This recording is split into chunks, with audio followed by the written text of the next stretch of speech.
But wait, there's more. We are going to get to Lions later. I want to get to your calls. But can I add something? Did you guys hear Shams Charania this morning? Are you ready for this? So as obscene as it is that Tom Gores does a Friday news dump in front of selected media, you may as well have done the Q&A with the mascot. The point is, his comments are insane. Troy Weaver getting to make trades is insane. But Shams Charania is as plugged in as anyone. Him, Woj, Shams, whatever.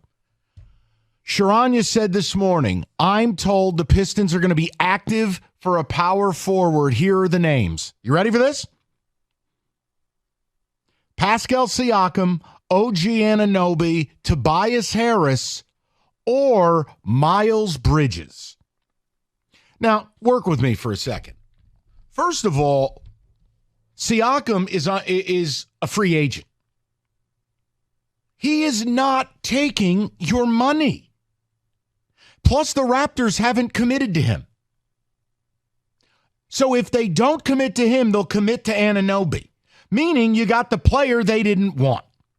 Then you come into the factor of, is he going to sign with you? I'd retire before coming here. Miles Bridges? Enough said. For a team that, quote, values the people as much as the player, do we want to bring that person here? And then Tobias Harris on an expiring. What would the point be of bringing them in? To win 15 games, not 11?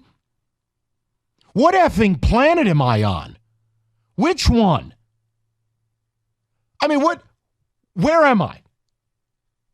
You are 2-28, and I'm listening to NBA insiders say that you're going to empower the man who built this team to make a trade? What are you giving up exactly? You don't have first-round picks to give up. If you do, you'll be gutted the next 3-4 years. What are you going to do? Give up Bogdanovich? You're going to give up Ivy? You're going to give up Asur? You can't trade Duren. And you're not trading Cade. You just told me, hey, it's good here. We're okay. Then what are we doing? Kenny, what planet am I on? He did say changes are coming. That might be the changes he's talking about. But then he proceeded to never say what. You didn't fire the president who hired his kid. You didn't fire Troy Weaver. You didn't fire Monty. And Lord knows you won't sell. What changes? You going to fire a video scout? Hey, Benny, you're fired. What's that going to do? They're bringing back Mini Hooper. Right. It changes, you know, man. Kenny, ticket text, and we'll get to the calls. The idea that this team is going to be in the market to make an acquisition, and they are almost exclusively expiring free agents, tell me again what the point of that would be. Do you really think they're signing here? Oh, you're flexible. We can be nimble. Well, you got $30 million in corpse. 36, if I count Wiseman, of Beef Stew, Bagley, and Wiseman. Then you're going to sign Cade to a max. Then let's say you trade for Siakam. He's going to get a max. You know what you're not? You're not nimble, and you're not good. Sell the team.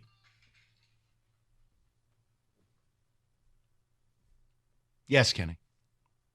Tom Gores is worse than the Oakland A's owner. Sell the team. We're not winning, but at least I'm a generous man. What a joke. Right. Hi, poor people. I once bought a poor child a Rubik's Cube. So don't tell me to sell my team. Could you imagine if the Lions weren't winning? The Pistons' disaster would look so much worse than it already does. That's from Ron. Imagine if Michigan football wasn't in the playoff. Imagine if the Lions weren't having their most galvanizing season in 30 years. The Pistons are getting cover run for them. And they're so egregious. The owner is such an embarrassment. The team is so bad, it's still national news. Do you know what one of the leads was on ESPN's First Take today? The Pistons. Why do they blow so badly? But hey, he bought a trumpet for a poor kid who hadn't taken a bath in 5 days. So I guess it's all good, right? The scary part to me is Tom might actually believe all the things he says, and this isn't just owner speak. That's from Rob. As Logan Roy told his children at the karaoke bar. You're not serious effing people. This isn't a serious man. Being wealthy does not make you smart. Being wealthy does not earn you respect. It just means you're really rich. And the last one here, you can be charitable without owning a team, sell the team. That's from John. Thank you. Also a very nuanced point. Water wet, boobs fun. Let's go to the people. Dorian, 97.1. What's up, Dorian? Hey, how you doing today? So yesterday was my first time down to the LCA. I never went down there, so it was a good atmosphere. 3 things that stood out to me about yesterday's game. K's good. He's good. That's probably the only piece that they should keep.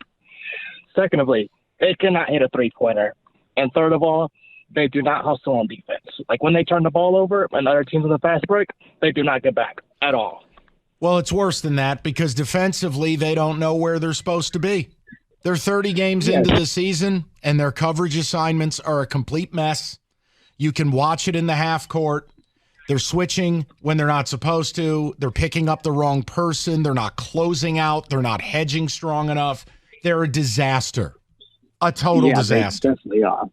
They had a chance in the last few minutes of the game, but then those turnovers, they started turning the ball over inexplicably, and that was the game.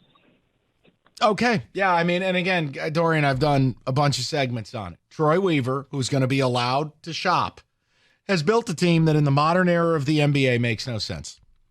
Cade shoots 31% from deep. Jaden Ivey shoots 29%. Asur Thompson shoots 14%. Jalen Duren doesn't shoot the 3. You want me to keep going? They're the worst three-point shooting team in basketball. They take the fewest and make the fewest. It's preposterous. Preposterous. Let's go to Aaron, 97.1. What's up, Aaron? How are you? Hey, brother, I love your show. You and Rico are the best. The word that sticks out to me from this, whatever it was, is flexibility. You have flexibility. You have no second-round picks. You haven't done anything to like make sure that you can pick people for this team over the next 5 years that make them any better. Flexibility. I got some flexibility for you. I'll put it right here. Sorry. Take it easy. Not going to go. No, I'm trying to be FCC compliant. Right, but that's my whole point. You owe the Knicks a first-round pick. They're already getting your second-round pick, which is a de facto first-round pick. Flexibility. Yes. I mean...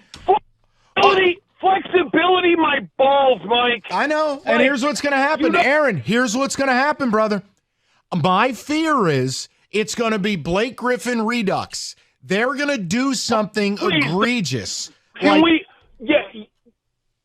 Oh my God! Yeah, let's please go get another 38-year-old player on one leg that doesn't know his bleep from a hole in the ground to try and shore up what is already a complete disaster. Yeah, let's go get an impending free agent who will not want to sign here, or you'll need to sign him to a terrible deal.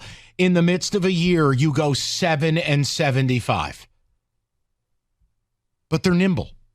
248-539-9797. Don't worry, we're here till 6. We're going to get to the lines. But the Pistons have set the all-time mark, and Tom Gores has become the singular worst owner in sports. Period. Hey, you're an idiot if you tell me to sell the team because I buy poor people stuff, and I make money off their backs. Like, get out of here. Acting like you're fixing the city in a selfless gesture. You're here to make money, and that's okay. But you don't get to pimp that. We're telling you to sell the team because you are by far and away, now that Robert Sarver's out of the league, you're the singular worst owner in the league. Period.